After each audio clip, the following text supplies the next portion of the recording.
Eh ma frère, t'as vu pour l'hymne des Bleus? Mais non, pas les flics, les Bleus, l'opium du peuple, le foot. Ouais, c'est le rappeur Youssoupha qui s'en est chargé cette année. Un rappeur noir en plus. Bah, je peux dire que les fachos ils ont pas trop apprécié. À ça t'y rajoutes le retour de Benzema en PLS la fachosphère. Ah ça fait beaucoup pour certains. Ah bah ils ont ressorti des dossiers sur lui hein. Les embrouilles qu'il a eu avec Zemmour. Mais ça reste Youssoupha le problème. Ah bah c'est sûr que c'est pas le même délire que Johnny Hallyday. Allumez le feu. Et puis t'as la Morano qui a craqué son slip et qui a dit qu'il devait changer de pays, quitter le pays. Bah sauf que Youssoupha ça fait quand même déjà quelques années qu'il vit plus en France. Ah je crois qu'elle a pas aimé le morceau hein. Mais c'est Youssoupha le problème. Ah j'oubliais, il y a encore Booba. Ouais d'après lui le morceau est claqué au sol. Ouais je sais ma frère, tout pour le buzz. Mais sa fin de carrière aussi est éclatée au sol quand même. Easy. Mais concrètement en fait, Booba, c'est la première influenceuse pop urbaine. Lol. Bon allez, faut que je te laisse, ça c'est un autre débat. C'est générique.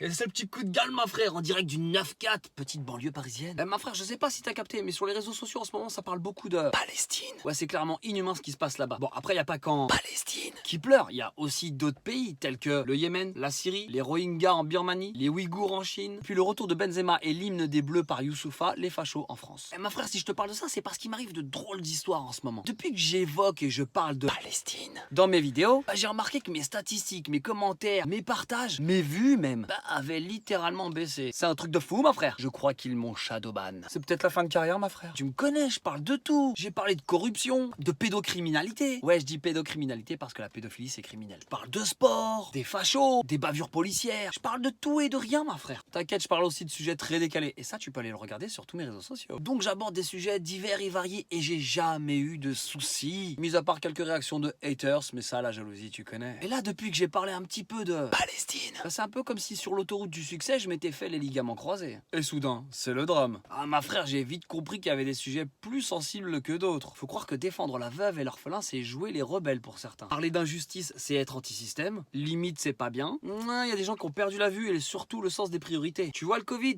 il y a des variants. Bah, faut croire que pour les sujets que j'aborde, le curseur de la tolérance est variant. Et jetez-vous en l'air. Wesh, en France, être engagé, c'est un délit ou quoi? Être un artiste engagé, c'est pas toléré? Alors je suis un artiviste. En 2021, aider les gens, c'est devenu dangereux. Ah, sauf si tu défends la cause animale, bien sûr. Je me moque pas. Attention, j'aime les animaux.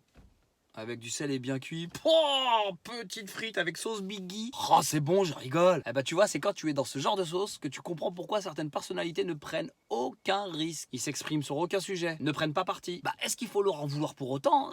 Je sais pas. Pour avouer que pour certains, c'est perdre beaucoup d'argent. Il faut se dire la vérité, il y en a beaucoup qui taffent pas derrière. Hein. Donc, ça joue avec les règles des réseaux sociaux. Eh, ma frère, j'ai même capté que t'avais certaines personnalités qui disparaissaient carrément des réseaux en fonction de l'actualité. Eh bah, l'objectif, c'est de pas être exposé. Comme ça, ta fanbase ne te demandera pas de te positionner. Et après, ça joue les beaux toute l'année. Hein.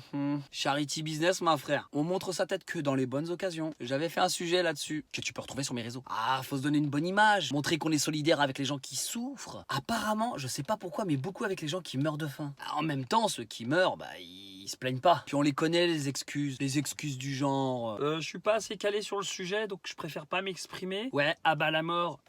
La mort, c'est pas bien. Vive la paix. Sinon, j'ai un code promo de 20% sur un tube de Vaseline. Ma frère, un peuple qui a peur, c'est un peuple facilement manipulable. Et il y a malheureusement beaucoup de moyens de pression pour faire taire les voix qui apportent un peu de raison. C'est un truc de fou. On peut plus rien dire, rien d'intelligent. Même si t'amènes des arguments vérifiables, le débat est réduit à de la nuisance sonore, du bruit. Rien que ça crie sur les plateaux de télé, par exemple. Du coup, on loupe les vrais sujets. En plus, plus tu critiques ce qui est mis en place, plus on te met dans la case des complotistes. Oublie pas, ma frère, les croyances limitantes te rendent faible. La vérité, on est devenu un peuple de légumes. Mais des légumes en décomposition, hein. Tu sais qui dégouline avec des idées de merde, là. Ah, ça pue la faim, ça pue la faim. Aujourd'hui, on se balance entre nous, on se flique, et c'est ça le choc. Et on te fait croire que ce qui compte, c'est la notoriété et le fric. On se jette le mauvais œil, on se jalouse. Et heureusement que j'ai pas besoin de clasher les gens comme Booba pour exister. Ah, faut avouer que c'est dur de sortir de la mêlée. Aujourd'hui, pour percer, faut montrer son cul ou vanner. Et faire rire les gens sur les clichés de ta communauté. Et donc, la cerise sur le gâteau, ou plutôt la bêtise sur les réseaux, ça serait de parler des vrais sujets de la société. Ah ouais, ma frère, la langue de Molière, bah je lui tords sa mère. À ce rythme-là, il va falloir bientôt passer un entretien avec un RH pour prendre la parole sur les réseaux sociaux. Bonjour.